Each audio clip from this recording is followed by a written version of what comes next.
Hi everyone, welcome to Lata studio. ಎಲ್ಲರಿಗೂ ನವರಾತ್ರಿ ಹಬ್ಬದ ಹಾರ್ದಿಕ ಶುಭಾಶಯಗಳು. ಹಬ್ಬ ಆಗಿರೋದ್ರಿಂದ ಒಂದು ಸ್ವೀಟ್ ರೆಸಿಪಿ ಮಾಡೋಣ.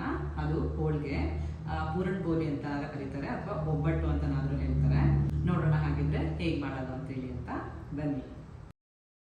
ಮೊದಲಿಗೆ ಕಣಕ ಕಲಸಿಟ್ಕೊಂಡ್ಬಿಡೋಣ. ಇದಕ್ಕೆ ನಾನು ಮೈದಾ ತಗೊಳ್ತಾ ಇದ್ದೀನಿ.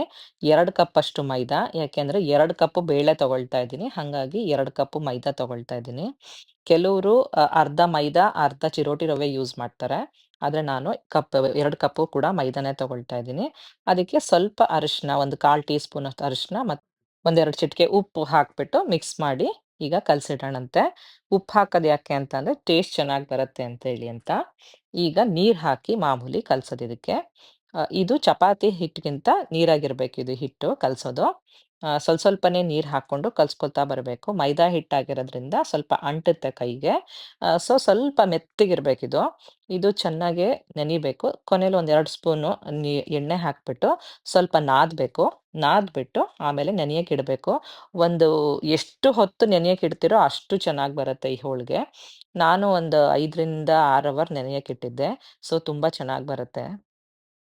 ಈಗ ಅಷ್ಟು ಕಲಸಾದ್ಮೇಲೆ ಚೆನ್ನಾಗಿ ನಾದು ಆದ್ಮೇಲೆ ಇದನ್ನ ಎಣ್ಣೆನಲ್ಲೇ ಸೋಕ್ ಮಾಡಿಡಬೇಕು. ಇದಕ್ಕೆಲ್ಲ ಈ ತರ ಫ್ಲಾಟ್ ಮಾಡ್ಕೊಂಡ್ಬಿಟ್ಟು ಚೆನ್ನಾಗೆ ಎಣ್ಣೆ ಹಾಕ್ಬೇಕು ಮೇಲ್ಗಡೆಗೆ. ಇದೇ ಎಣ್ಣೆನ ಆಮೇಲೆ ಯೂಸ್ ಮಾಡ್ಬೋದು ನಾವು. ಇದೇನು ವೇಸ್ಟ್ ಆಗೋದಿಲ್ಲ. ಸುಮ್ನೆ ಎಣ್ಣೆನ ಮೇಲ್ ಹಿಂಗ್ ಹಾಕಿಟ್ಟಿರ್ತೀವಿ ನೆನೆಯಕ್ಕೋಸ್ಕರ. ಸೊ ಜನ ಅನ್ಕೋಬೋದು ನೀವು ತುಂಬಾ ವೇಸ್ಟ್ ಆಗುತ್ತೆ ಎಣ್ಣೆ ಅಂತ. ಇದೇನು ವೇಸ್ಟ್ ಆಗಲ್ಲ. ಬೇರೆದಕ್ಕೂ ಯೂಸ್ ಆಗುತ್ತೆ. ಮತ್ತೆ ಇದು ಲಟ್ಸೋ ಹೊತ್ತಿಗೆ ಇದನ್ನೇ ತಗೊಂಡು ಹಚ್ಕೊಂಡು ಮತ್ತೆ ಯೂಸ್ ಮಾಡ್ಬೋದು. ಈಗ ಇದನ್ನ ನೆನೆಯಕ್ಕೆ ಬಿಡ್ತಾ ಇದ್ದೀನಿ. ಈಗ ಹೂರಣಕ್ಕೆ ಬೇಳೆನ ಬೇಯಕ್ಕೆ ಇಟ್ಕೊಳ್ತಾ ಇದ್ದೀನಿ. ನಾನಿಲ್ಲಿ 2 ಕಪ್ ಅಷ್ಟು ತೂರ್ ದಾಲ್ ಅಂದ್ರೆ ತೊಗರಿ ಬೇಳೆ ತಗೊಳ್ತಾ ಇದ್ದೀನಿ. ತೊಗರಿ ಬೇಳೆನ ಚೆನ್ನಾಗಿ ತೊಳ್ಕೊಂಡು ಆಮೇಲೆ ಅದಕ್ಕೆ ಮುಳುಗೋಷ್ಟು ನೀರು ಹಾಕ್ಬೇಕು. ಈಗ 2 ಕಪ್ ತೊಗರಿ ಬೇಳೆ ತಗೊಂಡಿದ್ದೀವಿ ಅಂದ್ರೆ ಒಂದು 3.5ಯಿಂದ 4 ಕಪ್, 3.5 ಅಷ್ಟು ಜಾಸ್ತಿ ನೀರು ಹಾಕ್ಬಾರ್ದು. ಯಾಕೆ ಅಂತಂದ್ರೆ ತುಂಬಾ ಹೊತ್ತು ಹಿಡಿಯುತ್ತೆ ಹೂರಣ ಮಾಡ್ಬೇಕಾದ್ರೆ. ತುಂಬಾ ನೀರ್ ಆಗ್ಬಿಡ್ತು ಅಂದ್ರೆ ಒಂದು 3/4 ಗಂಟೆಯಿಂದ 1 ಅವರ್ ಹಿಡಿಯುತ್ತೆ. ಅದಕ್ಕೆ ಸ್ವಲ್ಪ ಕಮ್ಮಿ ನೀರು ಹಾಕ್ಬೇಕು. ಚೆನ್ನಾಗಿ ಬೇಯಿಸ್ಬೇಕು. ಅದಕ್ಕೆ ಸ್ವಲ್ಪ ಅರಿಶಿನ ಮತ್ತೆ ಒಂದು 5ರಿಂದ 6 ಕ್ಲೋವ್ಸ್ ಅಂದ್ರೆ ಲವಂಗನ ಹಾಕ್ಬೇಕು. ಲವಂಗ ಹಾಕಿದ್ರೆ ತುಂಬಾ ಚೆನ್ನಾಗಿ ಸ್ಮೆಲ್ ಬರುತ್ತೆ ಅದು ಹೋಳಿಗೆ ಮಾಡೋ ಹೊತ್ತಿಗೆ. ಈಗ ಅದನ್ನ ನಾನು ಇನ್ಸ್ಟಂಟ್ ಪಾಟಲ್ಲಿ ಇಡ್ತಾ ಇದ್ದೀನಿ. ಒಂದು 15 ನಿಮಿಷಕ್ಕೆ ಇಡ್ತೀನಿ ನಾನು. ಚೆನ್ನಾಗಿ ಬೆಂದಿರುತ್ತೆ ಇದು. 15 ನಿಮಿಷ ಸಾಕಾಗತ್ತೆ. ನಾನು ಮ್ಯಾನ್ಯುಯಲಲ್ಲಿ ಇಟ್ಟಿದ್ದೀನಿ. ಇಲ್ಲಿ ನೋಡಿದ್ರೆ ಗೊತ್ತಾಗುತ್ತೆ ನಿಮ್ಗೆ. ಮತ್ತೇನು ಮಿಕ್ಸಿಗೆ ಹಾಕೋದು ಏನು ಬೇಡ ಇದು. ಅಷ್ಟು ಚೆನ್ನಾಗೇ ಆಗಿರತ್ತೆ ಇದು. ಈಗ ಹೂರ್ಣ ಮಾಡ್ಕೊಳ್ಳೋಣ. ಈಗ ಅದಿಷ್ಟು ಕೂಡ ಒಂದು ಬಾಂಡ್ಲೆ ಬಗ್ಗಿಸ್ಕೊಳ್ತಾ ಇದ್ದೀನಿ. ದಪ್ಪ ತಳ ಬಾಂಡ್ಲೆ ಇದ್ರೆ ಬೆಸ್ಟ್ ಇದು. ಯಾಕೆಂದ್ರೆ ತುಂಬಾ ಹೊತ್ತು ಮಾಡೋದ್ರಿಂದ ಇದನ್ನ ನಿಧಾನಕ್ಕೆ ಸ್ವಲ್ಪ ದಪ್ಪ ಇದ್ರೆ ಒಳ್ಳೇದಿಲ್ಲ ಅಂದ್ರೆ ತಳ ಹಿಡಿದ್ಬಿಡತ್ತೆ. ದಪ್ಪ ಬಾಂಡ್ಲೆ ತಗೊಂಡಿದ್ದೀನಿ ನಾನು. ಇದಕ್ಕಿವಾಗ 2 ಕಪ್ ಅಷ್ಟು ಬೆಲ್ಲ ಹಾಕ್ಕೊಳ್ಬೇಕು. ನಿಮ್ದು ಸ್ವೀಟಿಗೆ ಎಷ್ಟು ಬೇಕೋ ಅಷ್ಟು ಹಾಕ್ಕೋಬೋದು. ಸಾಮಾನ್ಯವಾಗಿ ಕೆಂಪು ಬೆಲ್ಲ ಆದ್ರೆ 2 ಕಪ್ ಬೇಳೆಗೆ 1/4 ಸಾಕಾಗತ್ತೆ. ಇದು ಬಿಳಿ ಬೆಲ್ಲ ಆಗಿರೋದ್ರಿಂದ ನಾನು 2 ಕಪ್ಪೇ ಹಾಕ್ತಾ ಇದ್ದೀನಿ. ಯಾಕೆ ಅಂತಂದ್ರೆ ಸ್ವಲ್ಪ ಸ್ವೀಟ್ ಕಮ್ಮಿ ಇರುತ್ತೆ ಇದು. ಕೆಂಪು ಬೆಲ್ಲ ಇತ್ತು, ಚೆನ್ನಾಗಿತ್ತು, ಸ್ವೀಟ್ ಜಾಸ್ತಿ ಇತ್ತು ಅಂತಂದ್ರೆ ನೀವು 1/4 ಕಪ್ ಹಾಕಿದ್ರೆ ಸಾಕು. 2 ಕಪ್ಪು ಬೇಳೆಗೆ. ಇದು ಹೀಗೆ ಕೈಯಾಡ್ತಾ ಇದ್ರೆ ಸ್ವಲ್ಪ ನೀರಾಗತ್ತೆ. ಆಮೇಲೆ ಮತ್ತೆ ಗಟ್ಟಿ ಆಗ್ತಾ ಬರುತ್ತೆ. ಹೀಗೆ ಕೈಯಾಡ್ತಾನೆ ಇರ್ಬೇಕು ಅವಾಗವಾಗ. ಒಂದು ನಿಮಿಷ ಬಿಡ್ಬೇಕು, ಮತ್ತೆ ಕೈಯಾಡ್ಬೇಕು. ತುಂಬಾ ಹೊತ್ತು ಬಿಟ್ಬಿಟ್ರೆ ತಳ ಹಿಡಿಯುತ್ತೆ. ಹಾಗಾಗಿ ಕೈಯಾಡ್ತಾನೆ ಇರ್ಬೇಕು. ಈಗ ಸ್ವಲ್ಪ ನೀರಾಯ್ತು. ಹಿಂಗೆ ಬಿಡ್ತಾ ಇದ್ರೆ ಸ್ವಲ್ಪ ಹಂಗೆ ಹೋಗ್ತಾ, ಹೋಗ್ತಾ, ಹೋಗ್ತಾ ಗಟ್ಟಿ ಆಗತ್ತೆ. ಇದು ಒಂದು 25ರಿಂದ 30 ನಿಮಿಷ ತಗೊಳ್ತು ನನ್ಗೆ.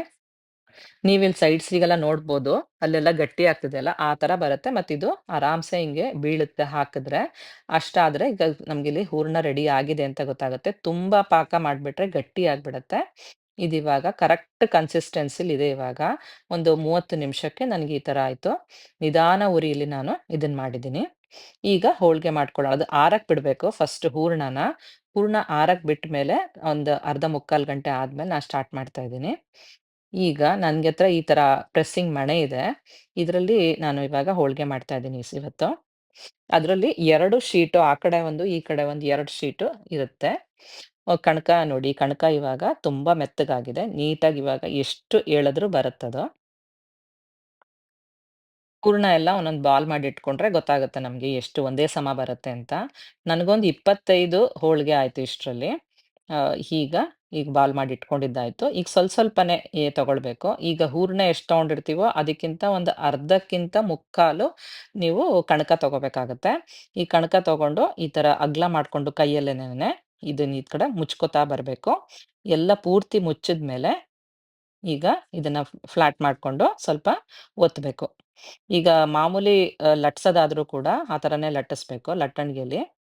ನಾನು ಈ ಥರ ಮಾಡ್ತಾ ಇದ್ದೀನಿ. ಈಗ ಸ್ವಲ್ಪ ಈ ಕಡೆ ತಿರುಗ್ಸಿ ಮತ್ತೊಂದ್ ಸತಿ ಮಾಡಿದ್ರೆ ಇದು ಬೇಗ ರೆಡಿ ಆಗುತ್ತೆ. ತುಂಬಾ ಫಾಸ್ಟಾಗೂ ಹೋಳಿಗೆ ಆಗತ್ತೆ. ನೋಡ್ಬೋದು ನೀವು ಇಷ್ಟ್ ಚೆನ್ನಾಗ್ ಬಂತಂತೇಳಿ ಅಂತ. ಅದನ್ನ ತಕ್ಷಣಕ್ ಹಾಕಿ ತೆಗೆದ್ಬಿಡ್ಬೇಕು. ಯಾಕೆಂದ್ರೆ ಅದು ಪ್ಲಾಸ್ಟಿಕ್ ಆಗಿರೋದ್ರಿಂದ ತುಂಬಾ ಹೊತ್ತು ಬಿಸಿಗಿರ್ಬಾರ್ದಂತ ಇಮ್ಮಿಡಿಯೇಟ್ ಆಗಿ ತೆಗಿತಾ ಇದೀನಿ ನಾನು. ಇದಿವಾಗ ಚೆನ್ನಾಗಿ ಕೆಂಪಗಾಗೋ ತರ ಸಣ್ಣ ಉರಿಲಿ ಎರಡೂ ಕಡೆಗೆ ಬೇಯಿಸ್ಬೇಕು.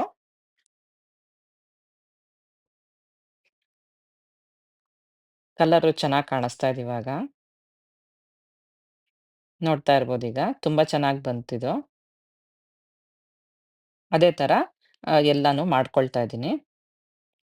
ಕೈಯಲ್ಲಿ ಈ ತರ ಹಿಂದೆಯಿಂದ ತಬ್ಕೊಂತಾ ಬಂದ್ರೆ ಅದು ಅಷ್ಟು ಕೂಡ ಕ್ಲೋಸ್ ಆಗತ್ತೆ. ಈಗ ಅದನ್ನ ನಾನು ಇದ್ರಲ್ಲಿ ಮಾಡ್ಕೊತಾ ಇದೀನಿ. ಒಂದ್ 2 ಸತಿ ಹಿಂಗ್ ಮಾಡಿದ್ರೆ ಸಾಕು. ಮತ್ತೆ ಮೇಲೆ ಕೆಳಗೆ ಎಣ್ಣೆ ಹಚ್ಬೇಕು ಪ್ರತಿ ಸತಿಗೂನುನು ಆ ಪೇಪರ್‌ಗೆ. ಆಮೇಲೆ ಅದಕ್ಕೂ ಸ್ವಲ್ಪ ಎಣ್ಣೆ ಹಚ್ಬಿಟ್ಟು ಈ ತರ ಮಾಡ್ಕೊಂಡ್ರೆ ಆಗುತ್ತೆ. ಮತ್ತೆ ತೋರಿಸ್ತಾ ಇದ್ದೀನಿ ನೋಡಿ ಈಗ. ಇದನ್ನ ಕೈಯಲ್ಲೇ ಹಿಂಗ್ ಅಗ್ಲ ಮಾಡ್ಕೋಬೋದು. ಮಾಡ್ಕೊಂಡ್ಬಿಟ್ಟು ಒಳಗಡೆ ಹೂರ್ಣ ಹಿಂಗ್ ಇಟ್ಬಿಟ್ಟು ಇದನ್ನ ತಳ್ಕೊತಾ ಬಂದ್ರೆ ಅದೆಲ್ಲ ಕ್ಲೋಸ್ ಆಗತ್ತೆ.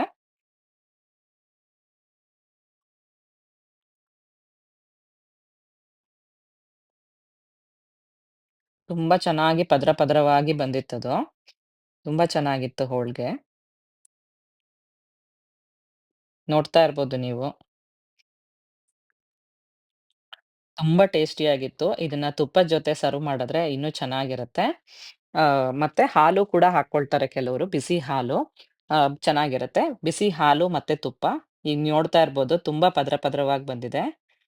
ತುಂಬಾ ಟೇಸ್ಟಿಯಾಗಿತ್ತು. ಮತ್ತೆ ಸ್ವೀಟು ಅಷ್ಟೇ ನಿಮ್ಗೆ ಎಷ್ಟ್ ಬೇಕೋ ಅಷ್ಟ್ ಹಾಕ್ಕೋಬೋದು. ನೀವು ಜಾಸ್ತಿ ತಿನ್ನಲ್ಲ ಅಂತಂದ್ರೆ ಸ್ವಲ್ಪ ಕಮ್ಮಿ ಕೂಡ ಮಾಡ್ಕೋಬೋದು. ನೀವು ಕೂಡ ಒಂದ್ಸತಿ ಮನೇಲಿ ಟ್ರೈ ಮಾಡಿ. ಹೇಗ್ ಬಂತು ಅಂತ ತಿಳಿಸೋದನ್ನ ಮರಿಬೇಡಿ. Thanks for watching. See you next time. Bye.